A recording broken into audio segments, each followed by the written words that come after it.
হিজকিল নবী আলাইহিস সালামের বড় ছেলেটা বাবা হিজকিল নবীর স্ত্রীর হাত কানা ধরে কাদার বলে, মা ওই বাদশাহ ওর আগুনে কড়াইতে কেন তেলের ওপর আমাকে ফেলে দেবে বলছে। মালাও হাজার হাজার লোকেরাও সবাই মিলে বাপজি হাত তালি মেরে আনন্দ করতেছে।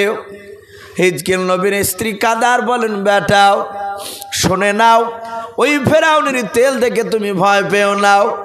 ওরে আমার কলিজা টুকরা সন্তান, তোমার আব্বা এক আল্লাহ বলে মুসা নবীর ওপর ঈমান এনে দুনিয়ার বুক থেকে বিদায় নিয়ে চলে গিয়েছে। ওরে আমার বেটা, এই ফেরাউনের আগুন দেখে ভয় পেও নাও।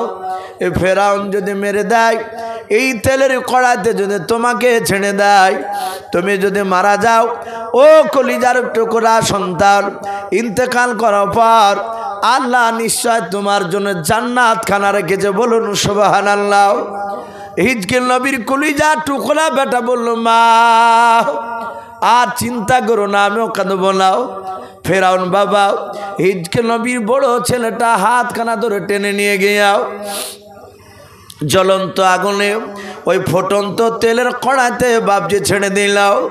হযরত হিজকিল নবীর ছেলে ওই তেলের কড়াইতে পড়ে আল্লাহ বলে চিৎকার করে কেঁদে উঠলাও।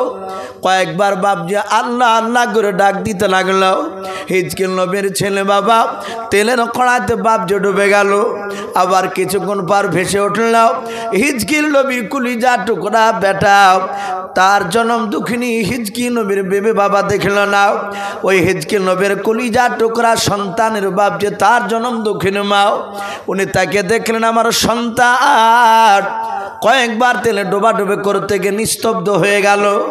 আর গলার আওয়াজ করে নাই, উনি চিন্তা বাপজি করে নাই। উনি লক্ষ্য করে দেখলেন সন্তানের চামড়াগুলো বাপজি আলাদা হয়ে যাচ্ছে, রক্তগুলো মাংসগুলো বাপজি তেলের সাথে পায়েল হয়ে গেল, হাড়গুলো বাপজি জোড়া জোড়া ছিল সব বাপজি খুঁজতে লাগলো।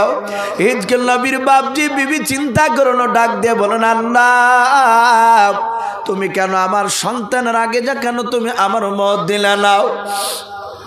ফেরাউনের লোকে নাও হাত তালি মেরে মেরে হাসতে লাগলো। ফেরাউন আবার চিৎকার করে বলেছিল, ওরে বাদি ও হিজকিল নবীর স্ত্রী শুনে নাও, এখনো সময় রয়েছে তোমার। এখনো তুমি যদি আমাকে এক আল্লাহ বলে যদি না মেনে নাও, আমি যে ফেরাউন মিশরের মধ্যে আমি খোদা দাবি করেছি, যদি তুমি আমাকে না মেনে নাও, ওই যে তোমার কলিজা টুকরা সন্তান শুনে নাও, 7 মাসের বাচ্চা তোমার স্তন মুখ লেগে দুধ পান করেছে। ওরে হিজকিল নবীর বিবি, ওই সন্তানকেও কেড়ে নিয়ে তোমার চোখের সামনে বাচ্চাটা ফেলে দেওয়া হবে। সন্তানকে বাপজি মার সামনে মারা, এই যে কত বড় মারাত্মক কঠিন বাপজি, যারা মা তারাই জানে।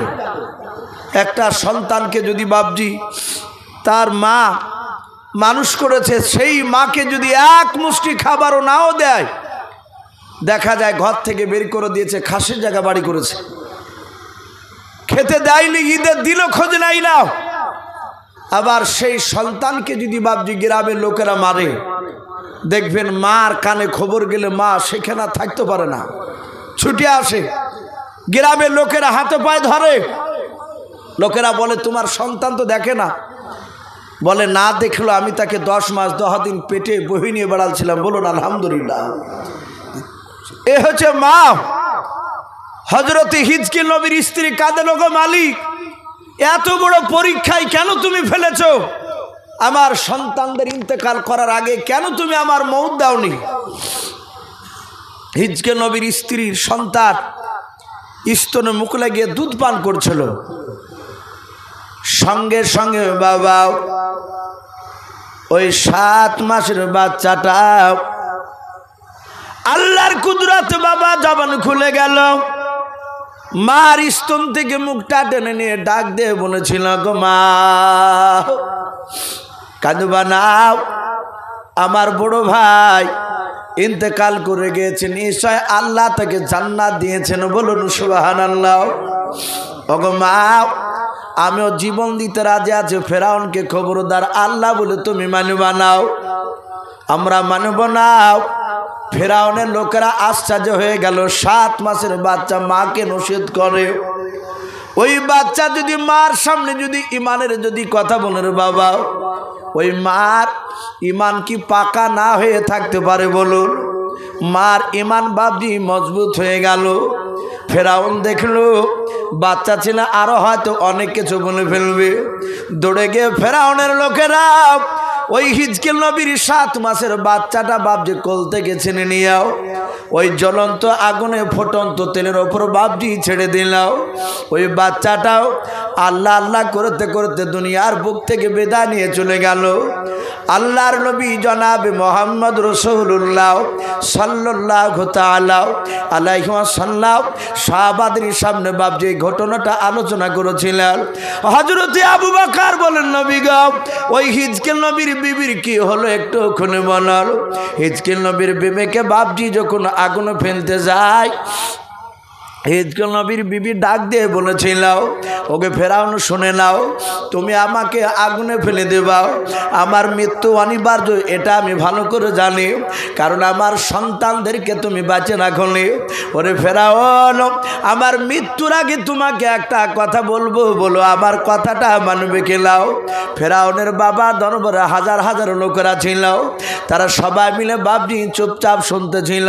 ফেরাউন বলল, ও বাদী বলবাল, আমি মৃত্যুর তোর আগে আমি একটা কথা যেটা বলবে সেটা মানবো। ফেরাউনের দরবারে চিৎকার করে বলেছিল, ফেরাউন বেঈমান, ও বেঈমান বাদশা শুনে নাও, আমি তোমাকে আল্লাহ বলে মৃত্যু পর্যন্ত আমি বলবো নাও। শুনে নাও, মৃত্যুর আগে পর্যন্ত তোমাকে খোদা বলে মানব নাও।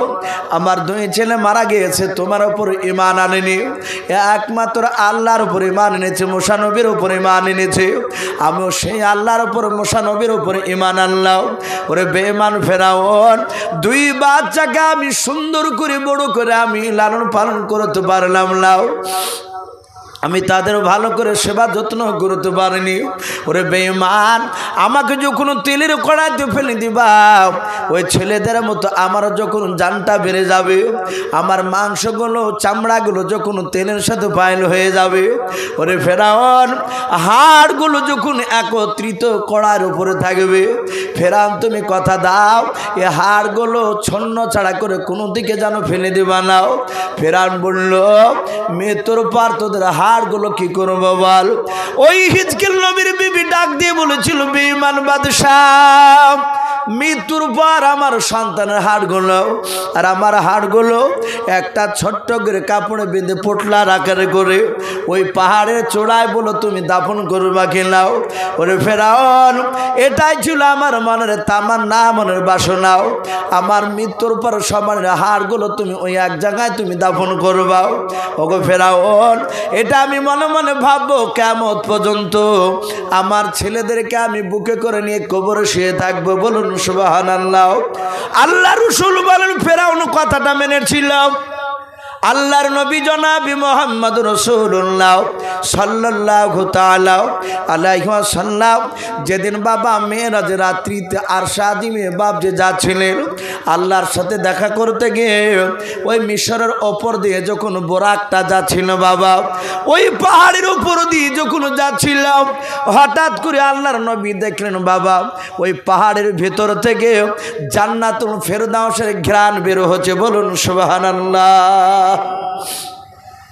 মুসা নবী কবে তার জামানায় ফেরাউন হিজকিল নবীর স্ত্রী তার 2 সন্তানকে মেরে ওই পাহাড়ের চূড়ায় দাফন করে রেখেছিল, আর শেষ নবীর জামানায় নবী মেরাজের রাত্রিতে বাবজি যাওয়ার সময় ওখান থেকে জান্নাতুল ফেরদাউসের খুশবু শুনতে পেলে মহান রব্বুল আলামিনের রাসূল বলছেন, ওগো জিবরিল ভাই, এই জান্নাতুল ফেরদাউস এই দুনিয়ার বুক থেকে ওই পাহাড় থেকে আসছে কেন?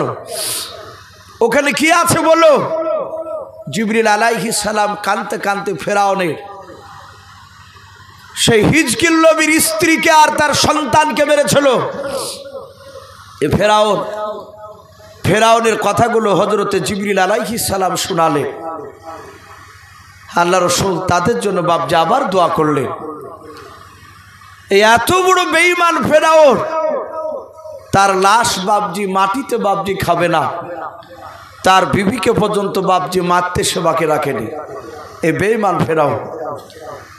তো ভাই কেতাবে লিখেছে ফেরাউন প্রথমে বাদশাহ হয়নি, সে প্রথমে একেবারে শুরু জামানায় সে তরমুজ মাঠে বাপজি, সেই সময় মিশরে তরমুজ চাষ হতো, সেই তরমুজ চাষ, তরমুজ বাপজি আগলানো, যাকে আগলদার বলা হয়, জানি না আপনারা এই শব্দগুলো জানেন কিনা, আমাদের এলাকায় মাঠে কিছু লোক লাগানো থাকে, আগলদার বলে। তাই ফেরাউন ওই মাঠে আগলদার ছিল। ফেরাউন আর তার একটা বাল্যকালের বন্ধু, তার নাম ছিল হামান। টাক হামান বলে বাপজি পরিচিত। তার মাথাতে একটা চুল বলে ছিল না। বহু মানুষ পৃথিবীতে দেখা যায় তার দাড়ি গোপ চুল বাপজি বেরোয়নি, একটা বারেন, এরকম অনেক লোককে দেখা যায়। তো ওই ফেরাউনের বন্ধু হামান, সে টাক, খুব ক্রিটিক্যাল বুদ্ধি ছিল তার। আরে ফেরাউনের শরীরে অগাধ শক্তি, এর গুড়া বুদ্ধি ছিল, গুয়ারিয়া বুদ্ধি যাকে বলা হয়। এ ফেরাউন সেই সময় বাপজি হামানের যুক্তি পরামর্শ নিয়ে, সেই সময়ের যে বাপজি ভোট ছিল, সেইভাবে ভোটে বাপজি মিম্বার এভাবে হতে হতে হতে হতে একেবারে বলা হয়েছে ফেরাউন সে মিশরের বাপজি, সে বাদশায় পরিণত হয়েছিল, সে বাদশাহ হয়েছিল। আর এ হামান ছিল বাপজি এই ফেরাউনের মন্ত্রী। এই মন্ত্রী হামানের কথা শুনতো ফেরাউন বেঈমান, সে সেই সময় বাপজি মিশরের প্রধানমন্ত্রী। আল্লাহ রাব্বুল আলামিন বলছেন আমি এই সময় আমার নবীকে পাঠাবো। আল্লাহ বলছেন আমি যুগে যুগে নয়, আমি প্রায় 500 বছর অন্তর আমি নবী পাঠিয়েছি। বলুন আলহামদুলিল্লাহ। রসুল পাঠিয়েছি। আবার আল্লাহ বলছেন আমি একটা জামানায় অনেক নবী পাঠিয়েছি, রসুল কিন্তু একটাই।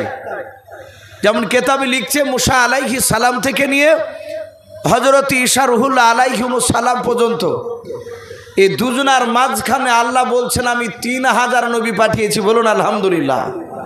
3000, কিন্তু রসুল একটাই, মুসা আলাইহিস সালাম।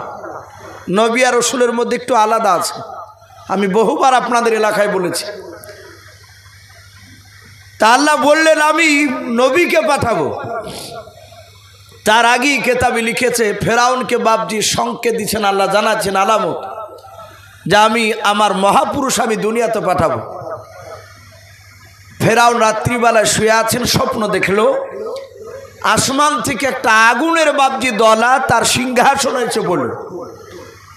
এক একটা মুফাসির এক এক রকমের বয়ান করেছে। কে বলেছেন ফেরাউনের সিংহাসনে এসে একটা চেয়ারে এসে পড়ল ওই আগুনটা, আর ওই আগুনে চেয়ারটা পুড়ে ভস্ম হয়ে গেল, শেষ হয়ে গেল। আবার কেউ কেউ লিখছেন যে না, ফেরাউন যে সিংহাসনে বসেছিল গোটা সিংহাসনটা ওই আকাশ থেকে আগুন পুড়ে শেষ হয়ে গেল। ফেরাউন যাই হোক স্বপ্ন দেখলো যে আগুন খসে ওর স্টেজে সিংহাসনে পড়েছে। ফেরাউন সকালবেলায় বাপজি উঠে হামানকে বলল ভাই হঠাৎ করে স্বপ্ন দেখলাম কেন? বলে তা তো জানি রে। বলে স্বপ্নের ব্যাপারে তো আমার অভিজ্ঞতা নেই।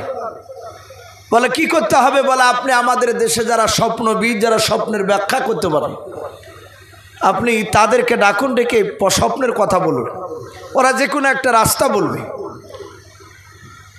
ফেরাউন ডাকলো। প্রায় সেই সময় বাপজি 700-র ওপরে তার গোটা দেশে স্বপ্নবিদরা একত্রিত হলো। তাদের সবারই স্বপ্নের তাবির একটাই হলো। ফেরাউনকে বলল হে বাদশাহ নামদার, আমাদের ধারণা এই দুনিয়াতে একটা বেটা ছেলে জন্ম নেবে, সেই ছেলেটা জন্ম নিয়ে আপনার সিংহাসনকে কেড়ে নিবে, অর্থাৎ আপনাকে এই বাদশাহ থেকে আপনাকে হেরে দিবে সে। বলে তাই? বলে হ্যাঁ। বলে আপনাকে ধ্বংস করে দিবে। ফেরাউন বলল সে বেটা ছেলে হবে না মেয়ে ছেলে? বলে বেটা ছেলে। বলে আর একটা বলো ওই ছেলেটা জন্ম নিয়েছে না নেয়নি? কেতাবে লিখেছে আগেকার জামানায় লোকেরা তারা কিছু জিনিসকে বিশ্বাস করত, আর বেশ কিছু কথা তাদের গণকদের কথাগুলো মিলে যেত। হাদিসে এসেছে রসুলের আগেও, রসুলের জামানাতেও মানুষ হাত দেখাতো, বলে দেখো দিনে আমার এই হাতে ফাড়া আছে কিনা। এখনো ভাবছি অনেক জায়গায় দেখাইলো। তো ফেরাউন এগুলোকে বিশ্বাস করতো, কখনকার লোকেরাও বিশ্বাস করত। হাদিসে এসেছে আরবের লোকেরা কিছু বাচ্চা ছেলে বাপজি তার বাপ মার দিকে না হলে লোকেরা খারাপ ধারণা করত যে সন্তানটা অবৈধ। অনেক লোক বুলে ফেলে, দেখেন অনেক সন্তানরা জন্ম যখন আল্লাহ দেয়, দেখা গেল তার বাপ সুন্দর মা সুন্দরী, ছেলে হয়েছে একদম হাড়ির কালি, দেখতে ভালো লাগে, তখন স্বামীতে বলে যে ছেলে মনে হয় আমার লাই। সন্দেহ করে অনেক জায়গায়, বলে এই ছেলে আমার হতে পারে না, আমার বিবি হয়তো অন্য জায়গায় কারোর সাথে প্রেম করেছে। আর বিবিতে কাঁদে বলে নাও, লোকে বুঝায় আর বুঝি মানে না, এরকম নাই বলেন অনেক জায়গাতে ঘটে। এই বাচ্চাকে কেন্দ্র করে মেয়েকে ভাদায় না, এটা আরবের যুগে ছিল। আরবের যুগে লোকেরা দেখতো যে বাচ্চা তার বাপ মার তার বংশের লোকের সাথে মিল না খেলে লোকেরা বলতো কি বাচ্চা অবৈধ বাচ্চা।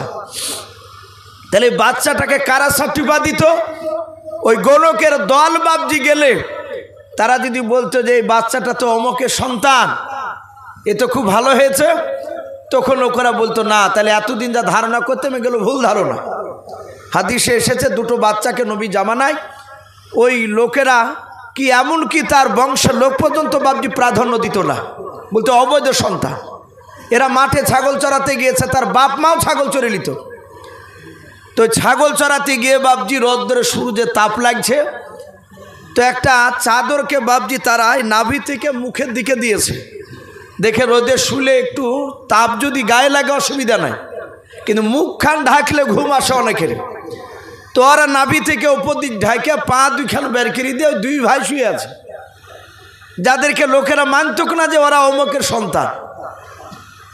তো কাহিন বলা হয় গণক, তারা বাপজি একদল যাচ্ছার বলছে আহারে এই তো সামরা ইবনে জুন্দুবের ছেলেরা এই রোদে শুয়ে আছে কেন রে? আদৌ কিন্তু ওরা ওই সামরা ইবনে জুন্দুবেরই বেটা।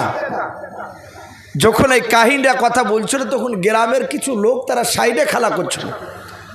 তারা কথাগুলো শোনার পরই বলল ভাই আজ থেকে এদেরকে আর অবৈধ সন্তান বলো না, বলুন আলহামদুলিল্লাহ, এরা বৈধ সন্তান। কারণ আমাদের দেশের কাহিন যারা জ্যোতিষবিদ তারা এই কথাগুলো বলেছে।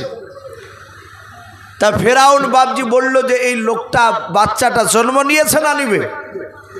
ওরা কাহিনের লোক জ্যোতিষবিদ যারা স্বপ্নবিদ তারা বলল ভাই বাচ্চাটা এখনো জন্ম নেয়নি, কিন্তু আকাশের দিকে তাকে বুঝতে পারা যে বাচ্চাটা খুব তাড়াতাড়ি আসবে। বলে তাই? বলে হ্যাঁ।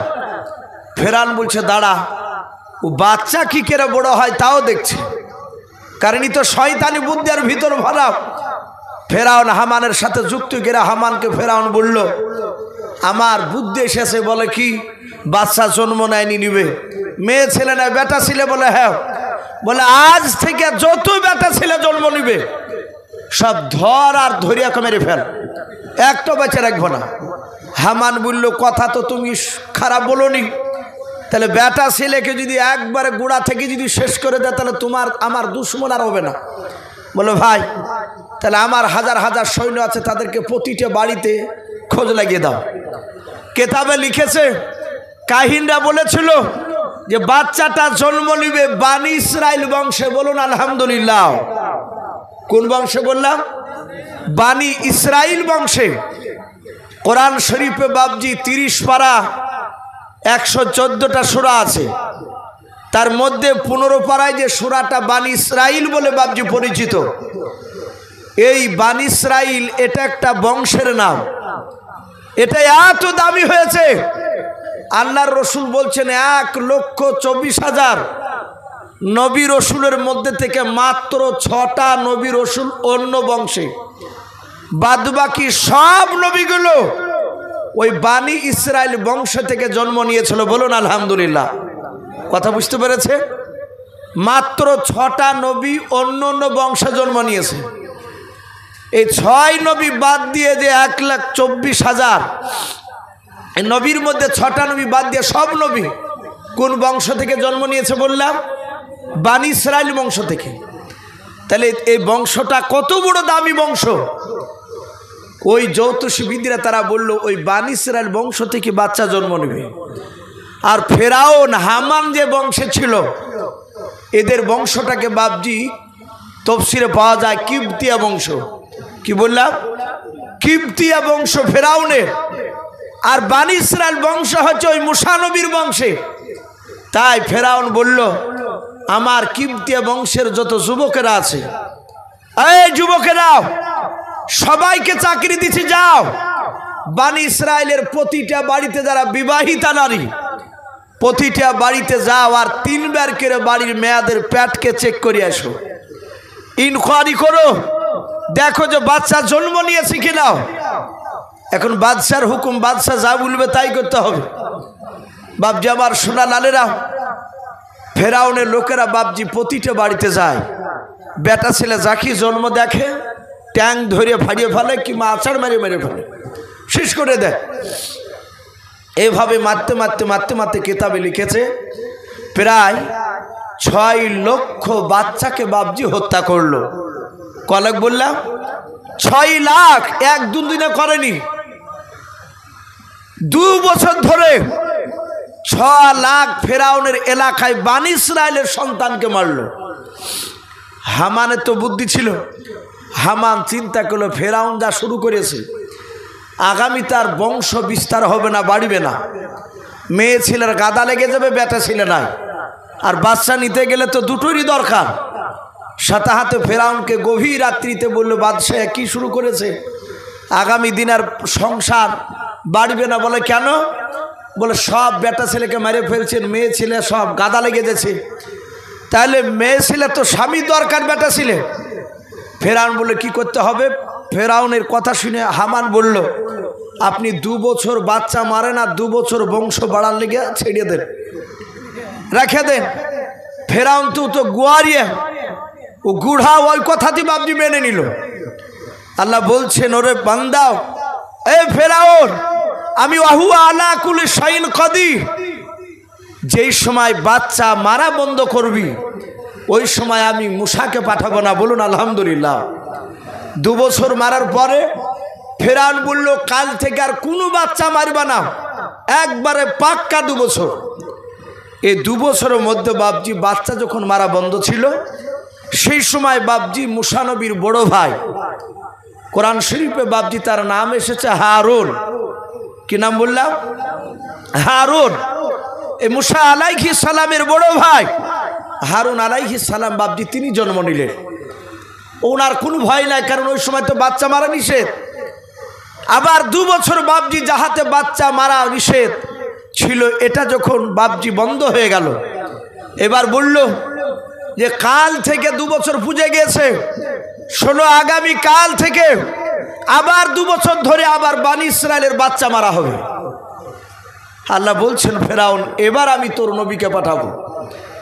সঙ্গে সঙ্গে কেতাবে লিখেছে মুসা নবীর মার পেটে মুসা নবী যখন ভরা ছিল, কেতাবে লিখেছে নবীরা নবীর মাদের পেটে থাকা অবস্থায় আমাদের যেমন মা বোনদের পেট মোটা লাগে, তফসিরে লিখেছে এরকম নবীর মাদের পেট মোটা লাগতো না। আমাদের দেখবেন মা বোনেরা পেটে বাচ্চা আসলে 7-8 মাসের হয়ে গেলে রাস্তা দিয়ে গেলে লজ্জা পায়, বারবার পেটটাকে কাপড় দিয়ে ঢাকতে যায় যেন অন্য লোকে না দেখতে পায়, কিন্তু যতই চেষ্টা করুক সে রাখতে পারে না ঢেকে। কিন্তু নবীর মার পেটে নবীরা যারা ভরা ছিলেন অন্য মানুষরা দেখে বুঝতে পারত না যে পেটে বাচ্চা আছে। এটা নবীর মা নবীর আব্বা ওরাই জানতো। তারা গোপনে বাড়িতে আলোচনা করতেন যে পেটে বাচ্চা আছে। ফেরাউনের লোকেরা যায় মুসা নবীর মার পেটটা বাপজি পরীক্ষা করে, ওরা বুঝতে পারে না। মহান রব্বুল আলামিনের কুদরাতে সকালবেলা বাপজি ফেরাউনের লোকেরা বাড়ি পরীক্ষা করে গেল মুসা নবীর মা। ঠিক জহুরের আগে মুসা আলাইহিস সালামের মার পেট থেকে জন্ম নিলেন মুসা নবী পয়গম্বর। বলুন সুবহানাল্লাহ। মুসা নবী চলে আসলেন, এত সুন্দর মুসা নবীর মা সন্তানকে কোলে নিয়ে চুমা দিছে আর বলছেন আল্লাহ এত সুন্দর বাচ্চা তুমি দিলে। হাদিসে লিখেছে নবীরা যখন যেই জামানায় জন্ম নিয়েছে প্রতিটা নবী রসুল বাবজি তারা সুন্দর ছিলেন, বলুন আলহামদুলিল্লাহ। তারা এত সুন্দর ছিলেন, তাদের শরীরের গঠন মানুষ দেখলে মুগ্ধ হয়ে যেত। তে মুসা আলাইহিস সালামের চেহারা তার মা দেখে বলছেন আল্লাহ এত সুন্দর তুমি চেহারা দিলে, কিন্তু বাচ্চাকে তো বাঁচাতে পারবো না।